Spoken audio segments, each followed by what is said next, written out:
नमस्कार everyone, good morning. आज चाहिँ हामी मनोजको सिटी सफारी लिएर केर्खादेखि समयगढसम्मको यात्रा गर्दैछौँ। 6 किलोमिटर सिटी सफारीमा 6 किलोमिटर पुग्दा कति भाडा लाग्छ बताइदिनुहोस् न मनोज। धेरै होइन, 50 रुपियाँ गोटा हो। हजुर, अब एकजना हुँदा चाहिँ 100 रुपियाँ लाग्यो। हजुर, अब 50 रुपियाँ गोटामा 6 किलोमिटर कुद्न पाइयो। सनन पिचमा, त्यही भएर म पनि आउँदैछु।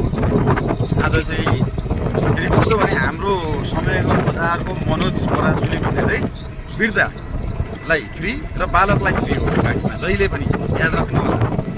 तपाईँहरूले पनि सम्पर्क राख्न सक्नुहुन्छ, उहाँको नम्बर अहिले म छोडिदिन्छु।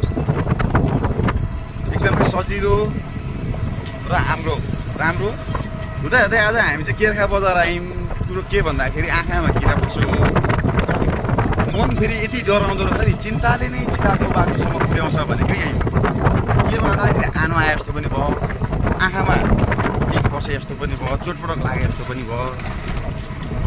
त्यो हुँदाखेरि किन झुकझुक हुने भन्दाखेरि मन त्रास भयो, केही हुन्छ कि जस्तो पनि लाग्यो होला बुझेलाई, बुझे भाइलाई, तर केही हुँदैन। त्यही भएर यहाँ त्यही भएर डक्टरसित यसो सल्लाह लिन आएको हो। यसो